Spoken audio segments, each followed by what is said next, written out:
డబ్బు అనేది ప్రతిసారి మాట్లాడుకుంటే డబ్బు ఎవరిని ఏ రకంగా మారుస్తుంది, ఎట్లుంటున్నైనా ఏ రకంగా మారుస్తుంది. దాన్ని ఎంత దిగజారిపోతారంటే అంత దిగజారిపోతారు అంతే. అందులో నిజాయితీ ఉందా, నేను చేసే తప్ప రైటా అనేది ఎవడు ఆలోచించడు. సో వాళ్ళకి తెలుసు, వాళ్ళ మన సాక్షి కూడా తెలుసు. మేము మోసం చేద్దామని ట్రై చేసినా ఏం చేసినా కూడా వాళ్ళకి తెలుసు తప్పు, బట్ చేస్తారు, చేస్తారు.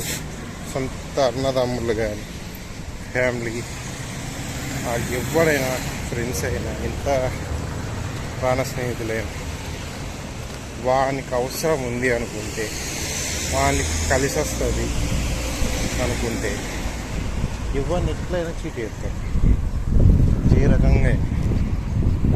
అందుకే ఈ ప్రయారిటీ ఫస్ట్ అవి ఎప్పుడు చేస్తాయంటే, స్టార్టింగ్లో ప్రేమతో మంచిగా నీ దగ్గర డబ్బులు ఉన్నప్పుడు, అంతా మంచిగానే ఉన్నప్పుడు నీకు ఇవి అర్థం కాదు.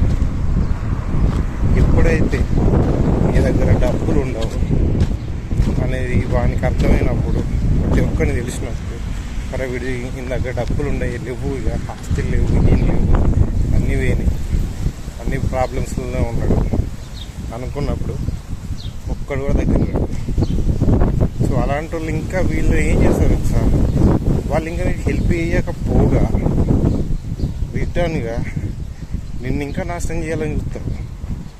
వానికి నీ మీద పగ కక్షలు ఏముండే, బట్ ఇంకా నేను కొత్త సాడిజం అన్నట్టు. వాడు ఇంకా దిగజారిపోవాలి అన్న ఒక మెంటాలిటీతో ఉంటారు అన్నమాట. అంటే ఇంకా ప్రాబ్లమ్స్ వెళ్ళిపోవాలి అని ఒక సైకో మెంటాలిటీలోకి వెళ్ళిపోతారు. ఎందుకు అంటే అదో రకమైన హ్యాపీనెస్ అన్నట్టు. వీడు తింటాడు వాడి దగ్గర అన్ని ఖర్చు పెడతాడు, వాడు తింటాడు, వాడు ఏం చేస్తాడు, ఇట్లా చేస్తాడు, అట్లా చేస్తాడు, సలహాలు ఇచ్చి ఇట్లా చేసి అట్లా రాసి చేస్తాడు వాడిని స్టార్టింగ్ వాళ్ళు. అయినా కూడా వాడు నా ఫ్రెండే కదని ఎవ్వరు కూడా అలా నన్ను లాస్ చేసిన, నువ్వు నీ వల్ల ఇట్లా అయింది, అందుకే నా సిచ్యువేషన్ ఇట్లా అయిపోయింది అని ఎవ్వడు అన్నాడు. ఎందుకంటే అది నమ్మిండు నా ఫ్రెండ్ కదా. సో ఫ్రెండ్షిప్లోనే కాదు, రిలేషన్, బ్రదరా, ఇంకేమైనా కూడా. సో అలానే ఉంటుంది మనీ. ఎందుకు ఇదంతా అంటే,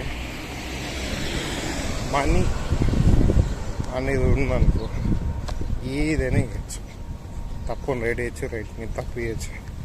సో ఇట్లా అయినా ఏ రకంగా అయినా చేయొచ్చు. సో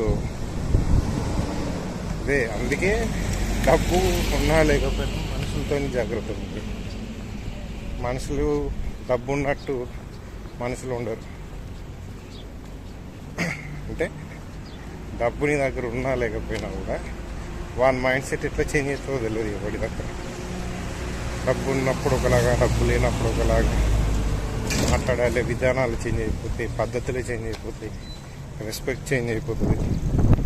సో చాలా చేంజ్ అయిపోతాయి. అంటే ఇది ఎవరి గురించి చెప్తున్నా, ఎవరికి చెప్తున్నా అంటే, మీరు బాగా గుడ్డిగా నమ్ముతారు కదా ఏమన్నా, వాడ మీకు వెన్నుపోటు కొడుస్తారు అన్నట్టు అలాంటి. అందుకే అరే మరి నీకు అంతగా ఎక్స్పీరియన్స్ ఎంత చెప్తున్నావు, నాకు ఎక్స్పీరియన్స్